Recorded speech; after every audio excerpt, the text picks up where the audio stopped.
il y a un procureur de la République, c'est à lui à travailler, à donner des ordres et à faire en sorte de mener cet assaut contre Mera. Et Séguéan qu'on voit partout, j'ai jamais compris pourquoi, et Séguéan qui parle, le procureur est derrière, et je comprends pas cette situation.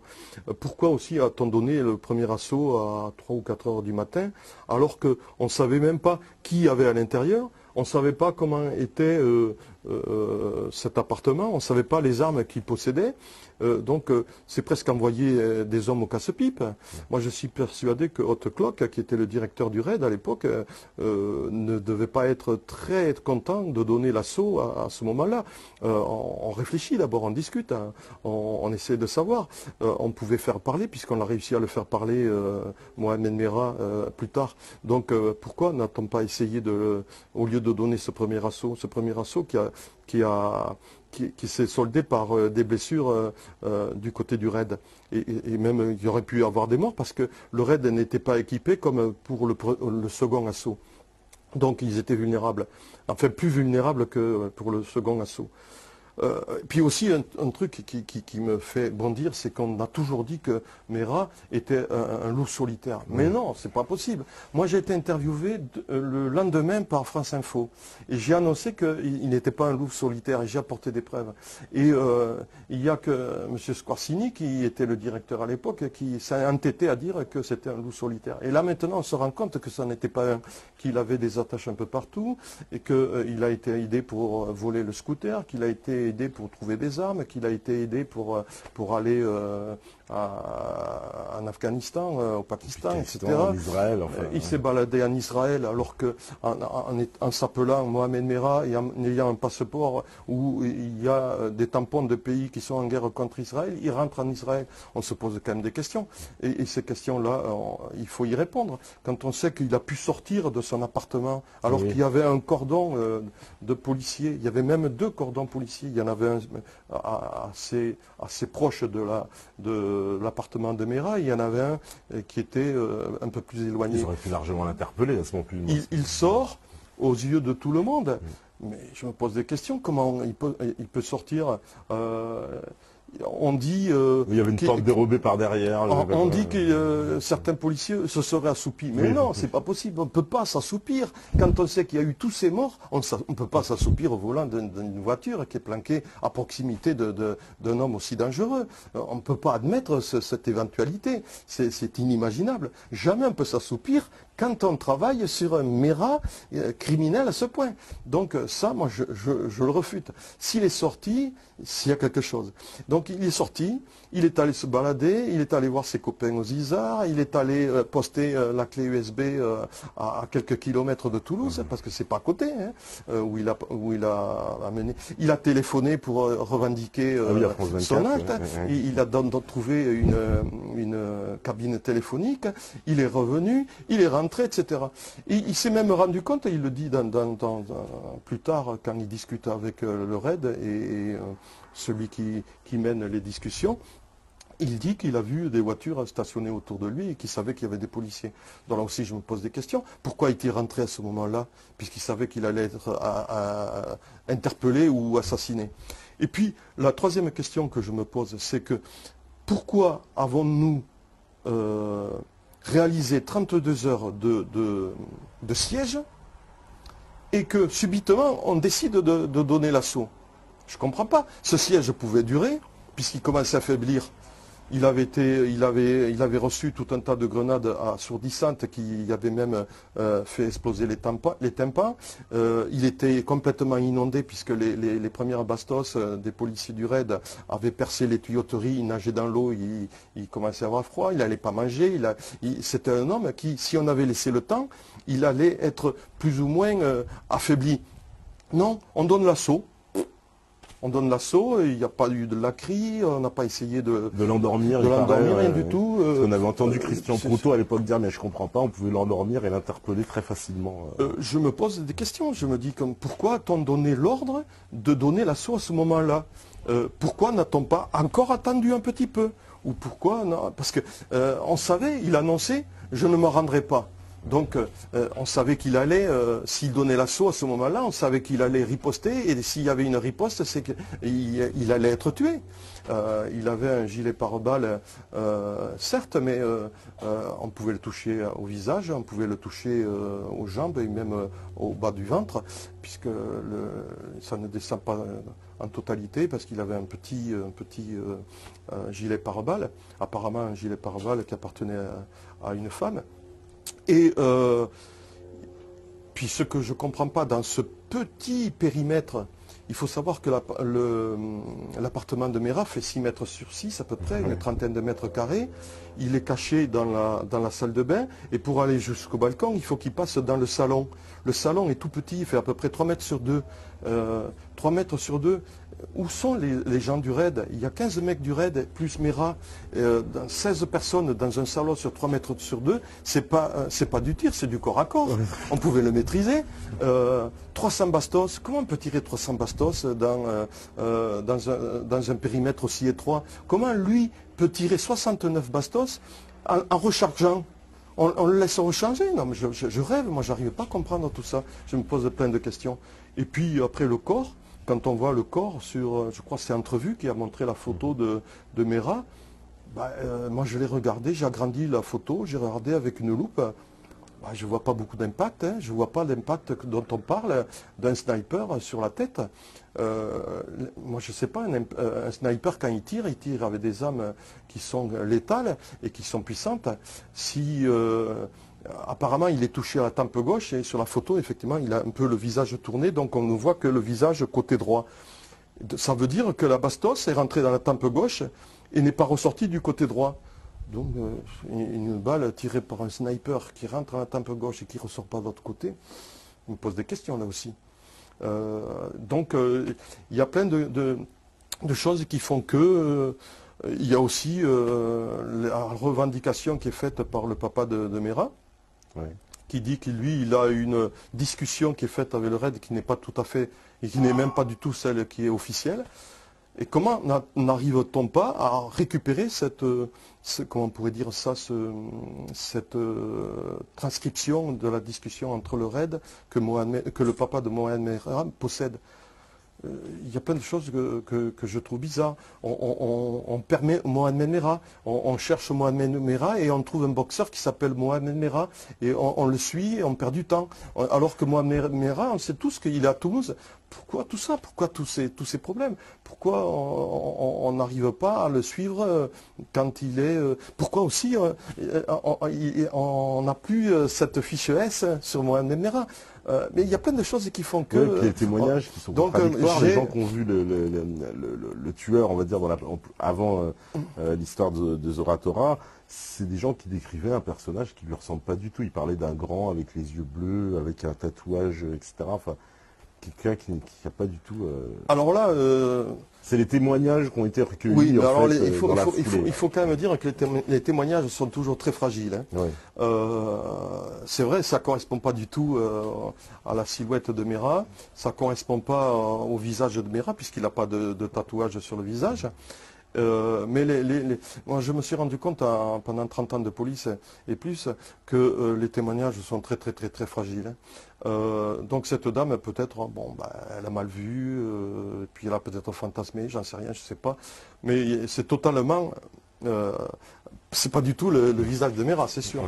Donc moi je pense que... Il y a aussi l'histoire que les enfants, alors il semble-t-il, je ne sais pas si tu pourrais le confirmer, mais il semble qu'il n'y ait jamais eu d'autopsie des enfants qui ont été assassinés dans l'école. Alors que dans toutes les affaires criminelles, normalement, il y aurait dû avoir une autopsie, mais obligatoire. Alors là, c'est le seul élément que je n'ai pas. D'accord. Il semble qu'on ait rapatrié les corps directement en Israël, sans autopsie, sans rien. C'est bizarre. C'est bizarre parce que ça va à l'encontre de ce qui devrait se faire. Mais voilà, tu confirmes bien dans ces cas-là, normalement il aurait dû avoir une autopsie. Dans toute affaire comme ça, il y a une autopsie forcément. Je pense qu'il doit y avoir eu, ça doit avoir été fait. Comme il y en a qui disent que les enfants n'ont jamais été tués. Il ne faut pas pousser le bouchon aussi loin. J'ai entendu ça. C'est de la folie. Après, il se dit n'importe quoi aussi, il faut faire attention. Hein. Mais il est vrai que cette affaire Meyrat, moi, je développe une vingtaine de points qui sont très obscurs. On trouve aussi une carte d'un policier dans le box où il y avait le scooter. Que fait cette carte de policier dans le box du scooter, où il y a le scooter? Il y a plein de choses. Le scooter lui-même, qui était annoncé noir, puis blanc, et puis on a changé la couleur. Il a été maquillé, bon, ça peut se faire, pourquoi pas. Mais il y a plein de questions. Et donc là, dans mon bouquin, j'ai une vingtaine de questions que j'essaye d'élucider et où j'apporte ma patte pour essayer de démontrer que c'est pas tout à fait ce qui se dit, quoi. Et comme il y a eu, alors aussi, justement, après cette affaire Mera, on va dire qu'il y en a eu une autre, c'est l'affaire Nemouche, aussi, avec l'attentat de Bruxelles, où c'est un peu aussi, pour le moins étrange quand même, que ce présumé tueur se balade, donc en plein Marseille, avec le fusil qu'il a utilisé, avec la vidéo sur lui, enfin il a tous les éléments. Bon, c'est pratique, on l'attrape, en plus ce sont des douaniers dans un bus aussi, c'est une situation un peu bizarre. Enfin, les douaniers dans les bus, c'est pas commun non plus. Et donc il se fait attraper, puis il a tout sur lui, c'est quand même pratique, parce qu'il a le fusil, il a le machin, il a la vidéo, il a tout. Bon, bah il y a plus qu'à boucler l'enclave, c'est terminé, quoi. Il y a, là aussi, je ne veux pas démonter, hein, mais il y a aussi, et je m'en suis rendu compte pendant ma carrière, des coïncidences quelquefois qui sont très bizarres. Bon, après, est-ce que cet homme pensait ne jamais être pris et il a pris des risques pour voyager avec toutes ces preuves sur lui? C'est vrai que ça fait bizarre. Ça fait un peu pas crédible, même un amateur ne le ferait. Non, c'est sûr, c'est sûr. Alors, a-t-on affaire à un type bizarre ou fou? J'en sais rien. Mais cette affaire, je n'ai pas suivi spécialement et donc je ne peux pas trop amener je peux pas trop. Mais tu trouves quand même qu'il y a des éléments d'entrée, que ça paraît. C'est vrai qu'on peut se poser des questions. On peut se poser des questions. C'est sûr. C'est sûr. Et donc, parce que justement, alors, pour continuer un peu dans cette vague, c'est un peu pour en arriver à un des plus grands false flags de tous les temps, c'est le 11 septembre. Hein, donc on dérive un peu, je digresse un peu, mais forcément on est obligé de se poser, parce que voilà, j'étais sous la main et je me dis, toi voilà, qui a cette expérience des services de renseignement, est-ce qu'une opération comme le 11 septembre peut-être avoir été menée par des services de renseignement? Alors moi, quand l'affaire du 11 septembre s'est déroulée, on était à Artigat, où il y a la communauté d'Artigat, où Mera, le frère de Mera, Abdelkader, fréquentait déjà ce lieu avec Sabri Essid, etc. On travaillait déjà, il y a longtemps qu'on travaillait sur la communauté d'Artigat, et on nous a demandé de revenir immédiatement parce qu'il se passait des choses étranges. Et donc on est rentré au service, et c'est là qu'on a appris que des avions s'étaient catapultés contre les tours et que les tours après s'étaient effondrées. On a vécu ça avec beaucoup de surprises. J'ai su plus tard que les services secrets avaient amené des informations aux États-Unis en disant qu'ils étaient susceptibles de faire l'objet un jour de... Mais ça avait transpiré dans la presse, que les Français avaient prévenu les Américains. Voilà, tout à fait. Il y a même d'autres pays, je ne me souviens plus lequel, je ne sais pas si ce n'est pas l'Italie, qui avait transmis aussi des informations dans ce sens. Moi, je me pose des questions, c'est que quand je vois que cette tour s'effondre, parce que les poutres fondent, tout fond sous la puissance du feu, c'est un amas de fumée, tout a fondu et on retrouve le passeport de Mohamed Atta, qui est un des instigateurs de cet attentat. Et il est pratiquement intact, il n'a pas brûlé. Pourquoi tout brûle, tout fond et le passeport ne fond pas, ne brûle pas? L'a-t-on posé là pour faire une signature? Je me pose plein de questions. Quand l'avion percute, comment il s'appelle, le Pentagone, il est obligé de faire un rase-monte, d'éviter des lignes haute tension et tout ça. C'est conduit par des apprentis qui se sont, comment dire, habitués à conduire des avions long courrier sur des simulateurs. Ils étaient très forts quand même. Hein. Ah bah c'est ce que disent les contrôleurs aériens qui ont retracé le parcours de l'avion, qui disent c'était très fort. Alors après, on se pose des questions. Il y en a qui ont écrit là-dessus et qui ont fait un tabac. Hein.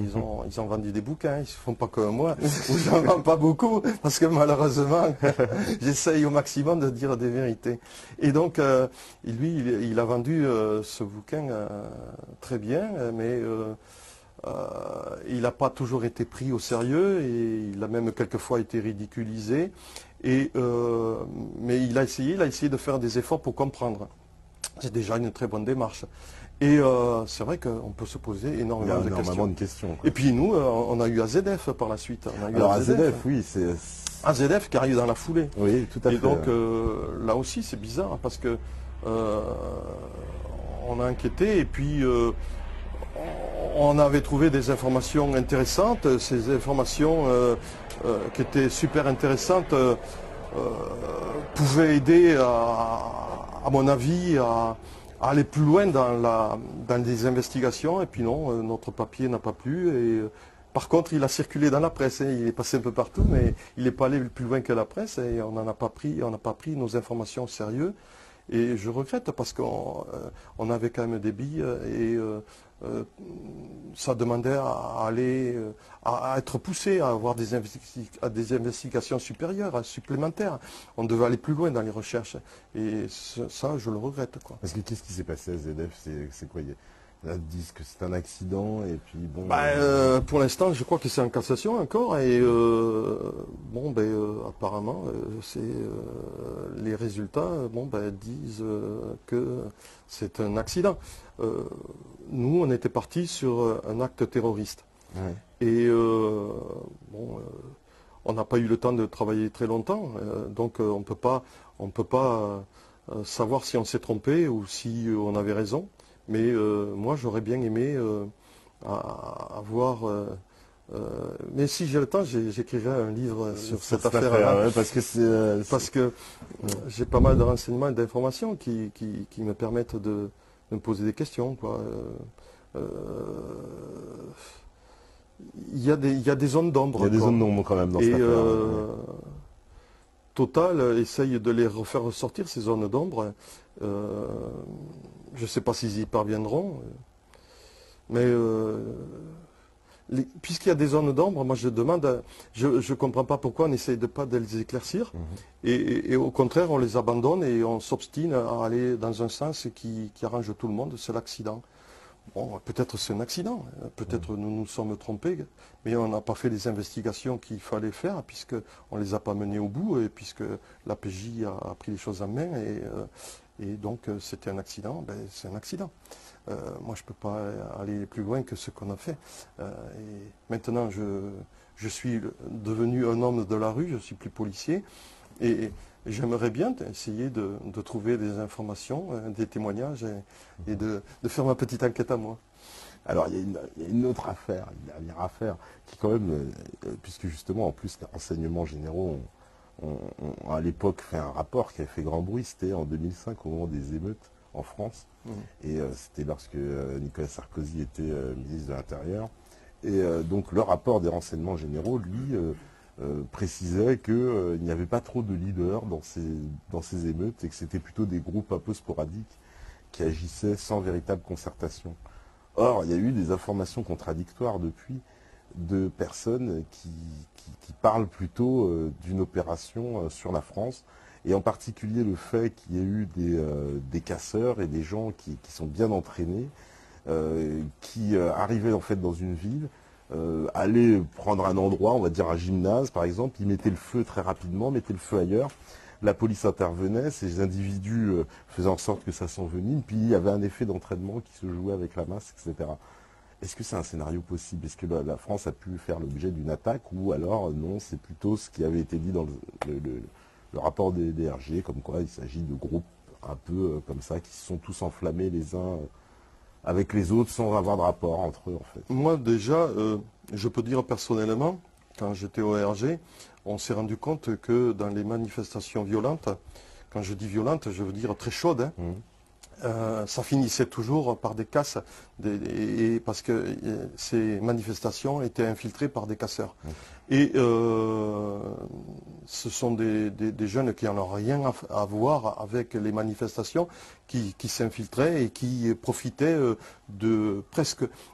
Ils attendaient presque que la manifestation soit terminée et pour intervenir violemment et casser. Et donc ça, moi je l'ai vu très souvent. Alors après, l'affaire que tu soulignes, moi j'étais plus au RG, donc je n'ai pas des informations. Maintenant, moi je suis devenu l'homme de la rue, hein, je ne sais plus rien. Mais moi, quand j'y étais, c'est vrai, j'ai vécu ça. J'ai vu souvent des casseurs. Et dans toutes les manifestations costauds, à risque, ça terminait toujours par les infiltrations de gars. Et notre travail à nous était de repérer ces casseurs. Parce que des fois, on voit que ces gens-là qui s'infiltrent dans les manifestations sont protégés par la police. On a même vu dans une manifestation, je me rappelle bien, des gens qui vont pour détruire des vitrines, des passants qui tentent d'intervenir, et à ce moment-là, on va dire des policiers qui les empêchent d'intervenir sur les casseurs. Enfin, c'est un peu bizarre, quoi, parce que normalement on devrait arrêter les casseurs, et là on empêche les passants d'intervenir contre les casseurs. Alors, ouais, là tu m'étonnes quand tu me dis ça parce que j'ai pas vu les images. Mais si tu les as vues, c'est que c'est vrai. Et donc voilà, je tombe des nues parce que nous, je peux te certifier que on rentrait dans les manifs, on s'infiltrait dans les manifs nous aussi. On était déguisés, on n'était pas connus.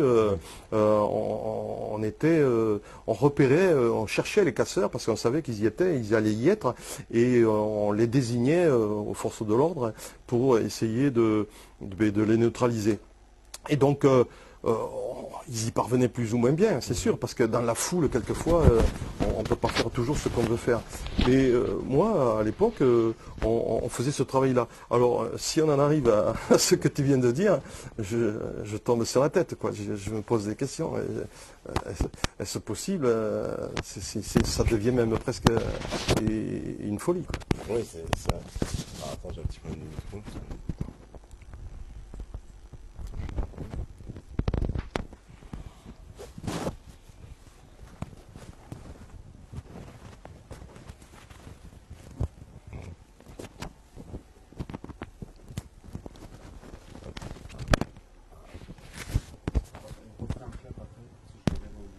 D'accord. Ah, attends, je vais mettre de l'autre sens. Non, ça va. On peut parler? Oh. Il me fait souffrir, oui.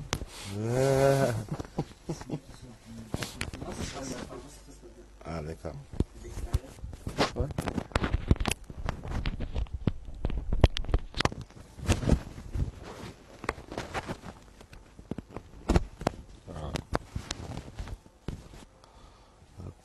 Ah non, c'est bon. Voilà.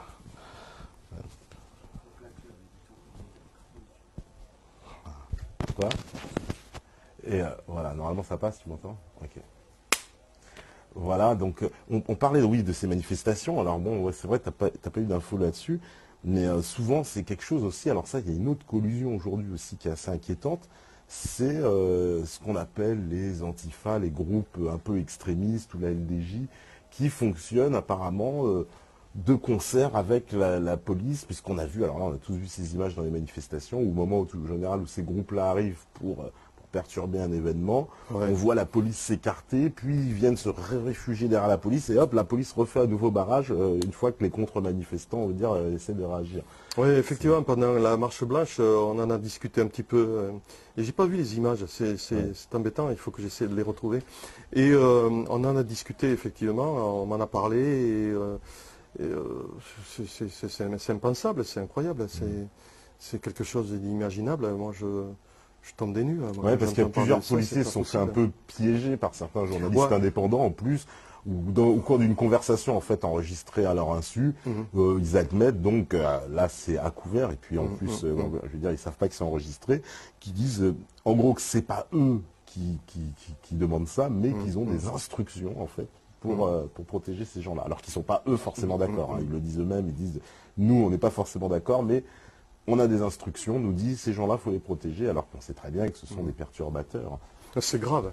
C'est grave quand j'entends des choses comme ça, moi ça me fait bondir. C'est très grave. Et, il faut que ces gens-là, s'ils ont fait ça, il faut qu'ils passent devant une commission et qu'ils soient traités comme des gens qui ont mal travaillé volontairement. Et donc ils doivent être punis. Ils doivent avoir... même être virés de la police s'ils ont fait ça. C'est pas possible, on ne doit pas admettre des choses pareilles. Alors, une dernière question, parce que c'est vrai qu'il fait chaud, il faut...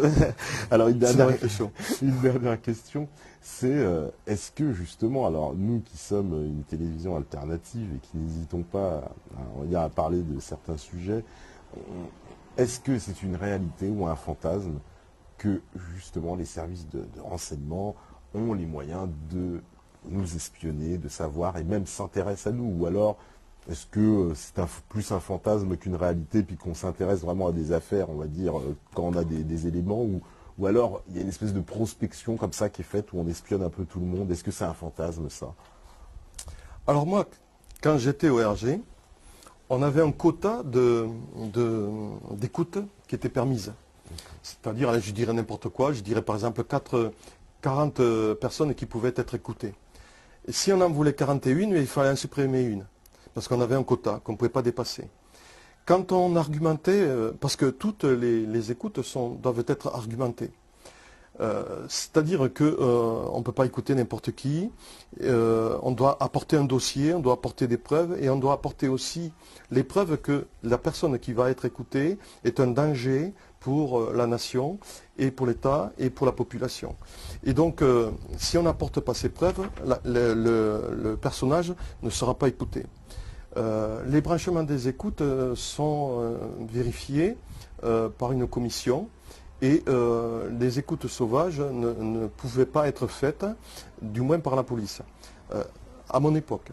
Maintenant, quand on parle d'écoute il y aurait une multitude d'écoutes, c'est très difficile aussi à dire parce qu'il y a tellement de personnes qui méritent d'être écoutées et que malheureusement on ne peut pas écouter parce qu'on n'a pas ce quota.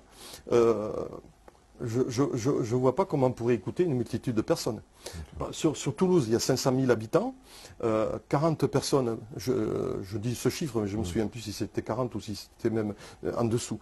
Et je dis, si sur 5 000 habitants, on ne peut pas, 500 000 habitants, on n'a droit qu'à un petit quota, tu t'imagines très bien qu'il y a plein de gros bonnets, de gros truands, d'hommes dangereux qui ne sont pas écoutés. Puisque ce quota, pour écouter tous les gens qui sont potentiellement dangereux, ne peut pas être écouté. Donc c'est impensable. Donc moi, en tant que flic, je dis que à mon époque, et là j'en suis sûr à 100%, être écouté comme ça sauvagement, c'était pas possible et c'est un fantasme. Maintenant, aujourd'hui, est-ce que ça a changé? Je ne sais pas, je pense pas, je ne crois pas, je veux pas ça, j'espère que non. Et par contre, c'est vrai qu'on a toujours tendance à dire, même moi ça m'est arrivé tout dernièrement, j'ai dit c'est pas possible parce que j'avais dit quelque chose et puis c'est sorti de mon entourage. Et donc je me suis dit pas possible, je suis écouté. Et je me suis posé la question, mais après j'ai dit mais non, il y a tellement de gens qui méritent d'être écoutés que moi je suis tellement bas dans la hiérarchie des gens qui pourraient être écoutés que c'est impossible. Voilà. Et donc il faut se mettre dans la position de cette hiérarchie de la violence. Un petit militant n'a pas la pointure d'un homme à être écouté. Les gens potentiellement dangereux, ce sont les terroristes. Et je suis persuadé que des méras, il y en a tellement que même ils ne sont pas tous écoutés. Et ils ne sont même pas tous suivis parce qu'on n'a pas assez de flics. Parce que des méras, il ne doit pas y en avoir qu'un, il doit y en avoir une multitude.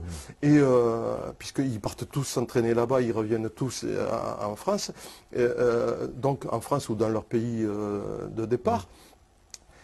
on n'a pas assez de fonctionnaires pour pouvoir, et d'écoute pour pouvoir suivre tous ces gens-là. C'est pas possible. Donc, on ne peut pas écouter non plus un militant de base. C'est pas possible.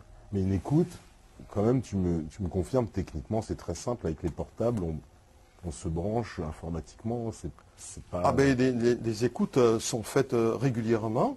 Il y a un gars qui est spécialisé, qui demande avec des feuilles qui sont signées par le préfet, par le ministre, parce que nous, au niveau des renseignements généraux, ce sont des écoutes administratives, ce ne sont pas des écoutes pénales. Hein. Donc ce sont des écoutes qui sont signées par le préfet et par le ministre de l'Intérieur. Et donc, dès qu'elles sont autorisées, avec ce papier, eh bien, les opérateurs font le nécessaire pour faire les écoutes. Et donc après, on a la possibilité d'entendre tout ce qui se dit, qui part de cet homme qui est écouté et qui arrive chez cet homme qui est écouté. Ensuite, bon, ben, des écoutes sauvages. Ça peut arriver. Si ça arrive, ce sont des gens que je n'ai pas connus ou qui sont manipulés, je ne sais pas. Moi, franchement, je suis honnête, hein, je n'ai jamais vu et entendu dire qu'il y avait des écoutes sauvages au RG pendant que j'y étais. Et au tout début, c'est vrai que c'était plus... c'était moins serré que maintenant. Maintenant, on a des obligations qui sont autres que celles que quand je suis rentré dans les années 1970, où on avait tout autour de nous un aéropage de gens bizarres qui appartenaient à la mafia, qui appartenaient au SAC, qui appartenaient à plein de gens. J'ai connu même ces personnages qui nous essayaient même de nous donner des ordres. Un jour même, alors qu'on était en protection d'une personnalité, on a été viré par les hommes du SAC parce que ils ont décidé de dire que on avait, nous, les RG, rien à faire dans cette réunion, etc. Bon, bref, il est clair que peut-être ces gens pratiquent des écoutes. Après, est-ce que les services secrets les manipulent pour faire le travail à leur place? Ça c'est autre chose. Et pourquoi pas, mais j'en ai pas les preuves et je ne peux pas l'avancer non plus. D'accord. Alors, dernière question. Est-ce que... Je m'attends au pire. Voilà. Non, justement. Est-ce que j'ai envie de savoir, enfin, la question que j'imagine en plus beaucoup de gens se posent, c'est est-ce qu'on est tous fichés, quoi? Est-ce qu'il y a vraiment... Parce que moi, il y a la grande légende qu'on me dit, je vais au RG, je vais taper mon nom, moi c'est Patrick Donte, hop, on va taper Patrick Donte, et puis on va me sortir, voilà, mon dossier psychologique, ce que j'ai fait, où je suis allé à l'école, avec qui je traîne, ce que je mange, jusqu'à mes goûts, etc. Est-ce que c'est vrai, c'est un dossier comme ça, un dossier, ou bon, non, ça c'est un fantasme aussi? Alors il y avait des fiches, puisque les RG, ça n'existe plus, hein. Oui. Oui. Après la désérie, je ne l'ai pas connue. Et après la désérie, c'est comment dire, ciblé sur un travail bien précis, c'est surtout l'antiterrorisme. Donc les fiches, bien sûr qu'elles existent. Mais les fiches, c'est quoi? C'est un document de travail. Par exemple, un homme politique. Tous les hommes politiques sont connus. Tous les maires sont connus. Tout le monde est fiché, puisqu'on a besoin de le connaître. Puis tout le monde connaît son curriculum vitae, même quelquefois on allait les voir carrément, on tapait à la porte. Vous me demandez de compléter. Bonjour, voilà. Ben oui, c'était rien de grave, c'était simplement, comment dire, un curriculum vitae. Et même, ça permettait d'éviter des erreurs. Parce qu'on pouvait parfois se tromper, pourquoi pas. Et après, il y a les individus qui sont dangereux. Ça, c'est autre chose. Ceux-là... on fait une distinction quand même entre le citoyen lambda et le dangereux. Il y a le côté administratif et le côté dangereux. ces hommes dangereux sont fichés, du moment où on a pu les identifier. Oui. Et cette fiche nous permet de pouvoir les suivre, parce que ces gens peuvent toujours apparaître, même s'ils passent un laps de temps de quelques mois sans se faire remarquer, ils peuvent rebondir et réapparaître. Donc nous, on a cette fiche, hop, ah oui, il habite là, et on va vérifier, on va directement donc à l'endroit où il habite. S'il habite plus là, ben, on rectifie la fiche, on met la nouvelle adresse. Donc c'est un suivi de travail, c'est un travail qui est obligé pour faire un suivi sur ces hommes qui sont très dangereux. Si on n'avait pas de fiche, on ne pourrait pas travailler.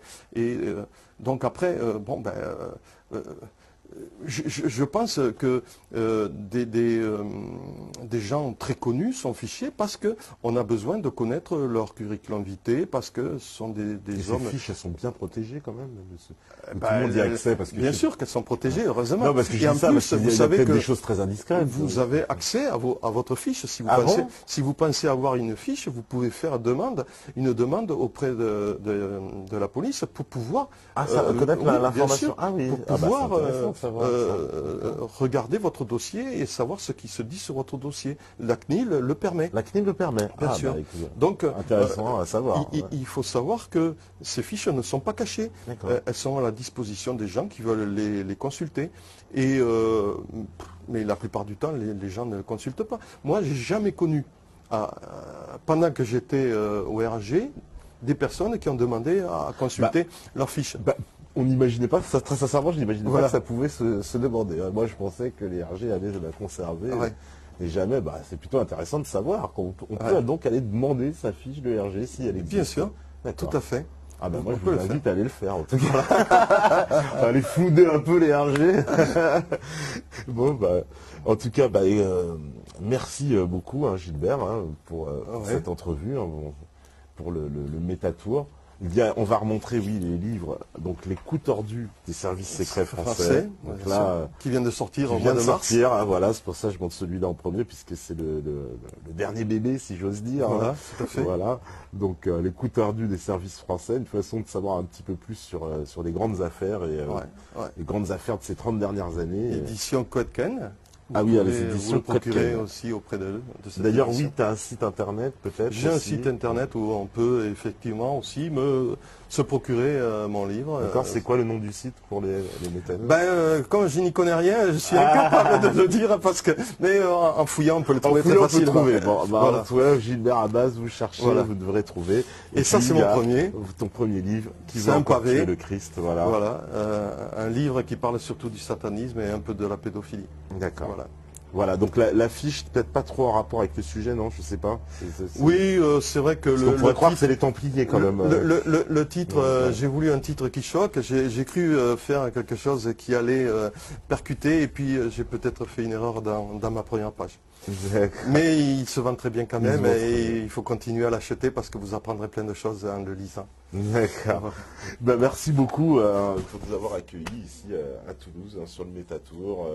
Merci Steph à la régie, à Renaud, à Liès aussi qui sont avec nous. Moi je vous remercie aussi de m'avoir écouté et d'avoir eu la patience de m'écouter. Il n'y a aucun problème, et je pense qu'ils apprécieront beaucoup parce que c'était une entrevue très très intéressante. Donc voilà, amis du Métatour, on se retrouve pour une prochaine étape, parce que vous savez très bien que si vous écoutez ce message, c'est que vous êtes la résistance. Salut!